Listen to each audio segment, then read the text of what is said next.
자, 봐봐 얘들아, 방정식과 부등식인데, 자, 지금 우리가 하고 있는 게 미분이잖아, 맞죠? 도함수의 활용 파트인데, 도함수의 활용에서 방정식과 부등식. 도함수 우리 하는 이유가 그래프 그리려고 도함수 만드는 거잖아, 맞죠? 미분하는 이유가 진짜 그래프 그리려고 하는 거밖에 없단 말이야.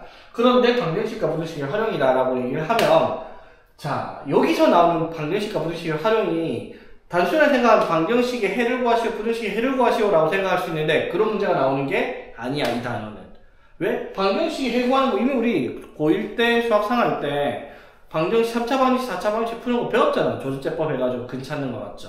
그걸 새삼스레 이렇게 하는 게 아니야. 그럼 방정식 풀 줄 알고 부등식 풀 줄 알고 부등식 해구하는 것도 당연히 나올 건데 여기서 그걸 물어보는 게 아니라는 거예요. 무슨 말인지 되겠어? 자, 그러면 방정식과 부등식에 대한 내용이 어떤 게 나오냐면 방정식은 주로 나오는 게 그 방정식의 실근의 개수가 몇 개냐라는 것이 첫 번째. 오케이? 자, 그럼 실근의 개수. 자, 그럼 실근의 개수 봐봐. 자, 그럼 fx는 0이다라고 얘기를 해요.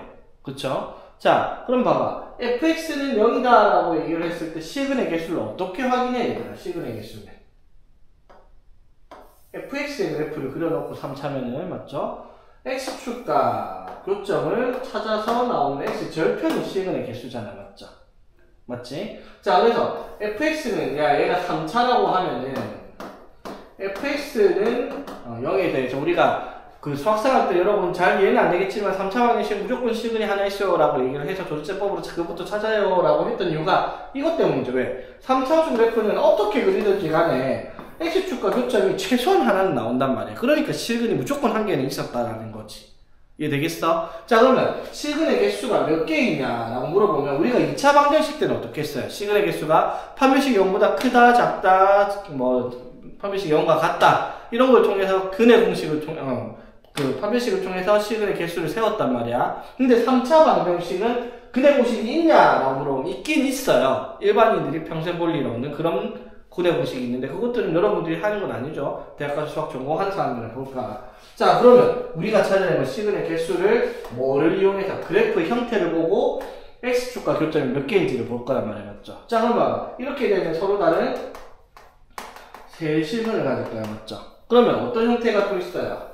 이렇게 해가지고 요렇게. 그럼 어떻게? 한 실근과 중근을 가진 형태가 있을 거고, 맞지?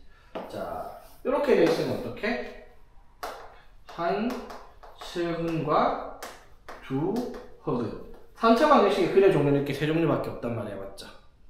되겠지? 자, 그러면은 이 그래프에 이걸 보고 이제 우리가 세 실근이냐, 한 실근의 중근 가지냐, 한 실근의 두 허근을 가지냐를 분류를 하면 이렇게 분류는 가능해요. 어떻게 하냐면, 자, 이렇게 돼 있든, 최후창에서 이렇게 돼 있든. 자, x축과 교점이 3개가 나오려면 반드시 성립을 해야 되는 게 뭐냐면 극대랑 극소가 하나는 위에 하나는 밑에 있어야 돼요. 맞죠? 그게 무슨 말일까? 극대값과 극소값이 부호가 반대여야 합니다. 그래서 서로 다른 세식을 갖는다. 이렇게 하면은 극대값 곱하기 극소가 뭐가 돼야 된다? 0보다 작아야 된다는 조건을 달 수 있어요. 자, 그럼 반대로 자, 맨 밑에 거 식은 하나에 혹은 두 개가 된다. 그럼 봐봐. 이렇게 돼 있으면 극대가 극소가 둘 다 음수죠. 근데 이렇게 돼 있으면 식은 하나잖아. 이럴 때는 극대랑 극소가 어떻게? 둘 다 양수죠. 맞지? 그러면 이 경우에는 뭐라고 얘기할 수 있다? 극대값과 극소값이 부호가 같아야 되겠죠. 풀풀하는 말만이니까. 그래서 이게 극대값과 극소값을 곱하면 0보다 크다를 풀어야 되거나. 맞죠? 이건 어떻게 돼요, 그러면? 극대값과 극소값 둘 중에 하나가 x축값만 하면 0이라는 말인 거잖아. 맞죠? 그 말은 이때는 뭘 말하는 거야, 그러면? 극대값 곱하기 극소값이 뭐가 돼야 되겠다? 0이 돼야 되겠다. 조건을 달고 문제를 푸는 게 교육과정의 내용이에요. 근데 우리 개념 설명할 때 너네가 기억을 할지 모르겠어요. 이렇게 풀면 푸는 게 맞아요. 푸는 게 맞는데 이렇게 우리 풀지 말자고 했어요. 내가 했던 말 기억나? 기억 안 나겠지? 오래돼가지고. 맞죠? 자, 이렇게 풀어도 되는데요. 이렇게 풀어도 되는데 어차피 우리 그래프 잡아봐. 어차피 이 조건을 만족시키려면은 극대값, 극소값 찾으려면 뭐 해야 돼요? 미분해야 되잖아, 맞죠? 그럼 미분해서 극대값 극소값이 부호가 뭔지를 찾기 계산을 할 거 아니야, 맞죠? 극대 극소를 찾을 거 아니야. 그럼 끝났어요. 어차피 그래프 그려봐면, 그래프를 그려보면 x축과 교점이 몇 개 나오는지 우리가 눈에 뻔히 보이는데 굳이 이렇게 나눠갖고 생각할 필요는 없다라는 거지. 무슨 말인지 되겠어? 어차피 요거를 오는 과정에서 그래프를 그려봤을 텐데, 그려봤으면 이미 x축과 교점이 몇 개인지 이미 알 거라는 거예요. 거기에서 더 이상 우리가 뭐 이런 잡다한 내용 가지고 쓸 필요는 없다 이 말인 거지. 이해되겠어? 자, 그럼 봐봐. 이 내용이 3차 방정식이라고 얘기를 했으니까 4차 방정식도 어떻게? 똑같이 적용돼요. 그냥 방정식과 부등식은 뭐를 그려란 말이에요. 그냥 그 함수의 그래프를 그려놓고 그 그래프를 살펴보면 방정식과 부등식의 조건, 해를 당연히 찾을 수 있다 이 말인 거야. 맞죠? 그럼 봐봐. 자, 이런 식으로 나와요. 그러면 fx는 k다 이렇게 나와. 그러면 이건 무슨 말일까 얘들아? fx 그래프가 뭐 이런 식으로 있다 치자. 그래 놓고 뭐랑 y는 fx랑 뭐 y는 k랑 교점을 찾아서 그게 몇 개인지를 찾아라 라는 것이 이제 fx는 k라는 방식을 푸는 거고요. 맞죠? 이해되겠어? 자, 그럼 이런 것도 있어요. fx는 gx다 이런 식으로.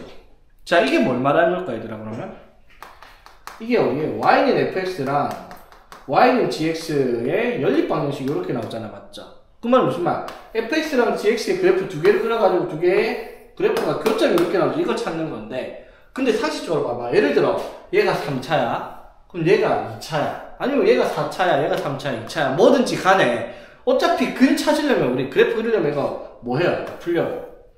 fx 빼기 gx는 0으로 넘겨가지고 식을 정리를 할 거 아니야. 맞죠? 이렇게 하는 순간 이 식은 결국 예를 들어 얘가 3차 2차였어. 그럼 이건 몇 차?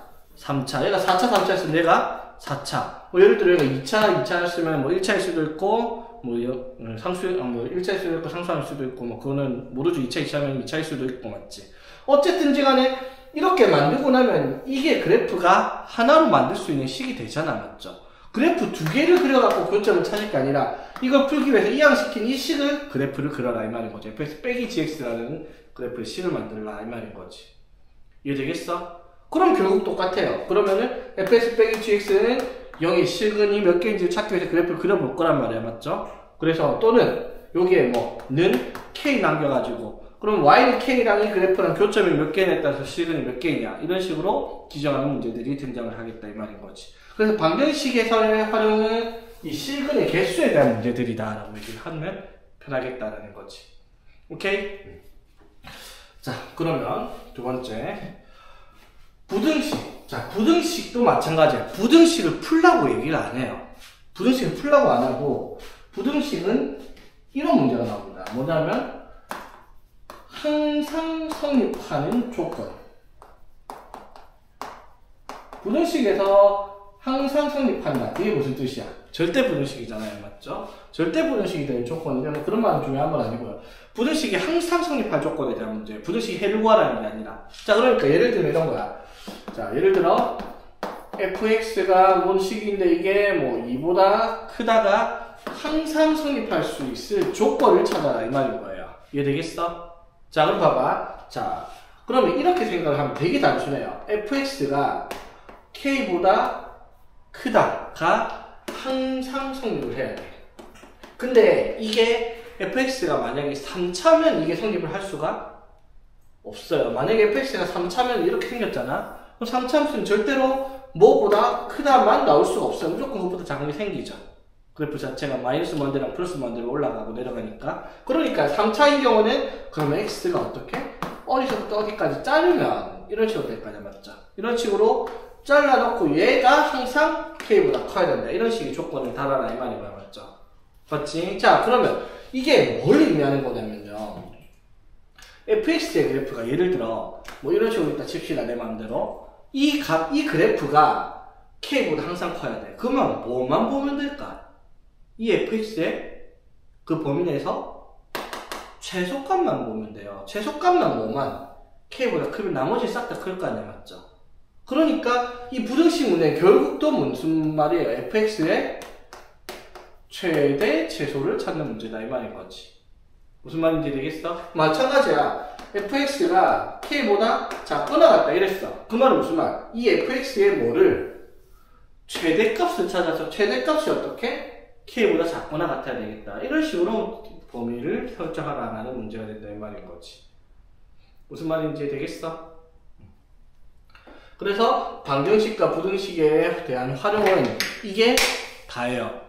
근데 문제를 만들면 여기가 가장 극악의 난이도로 문제들이 등장을 합니다. 어렵게 만들 수 있다 이 말인 거지. 맞죠? 여기 뒤에 나온 속도와 가속도가 내용은 당연히 훨씬 어렵지만 문제는 더 쉬워요. 여기가 문제를 어렵게 만들면 끝도 없고 대부분 킬러 문항은 이 단원에서 나오죠. 방정식과 부등식에 활용해서. 그래서 둘, 넷, 여섯, 여덟, 12개 아이씨 많기도 하네 진짜.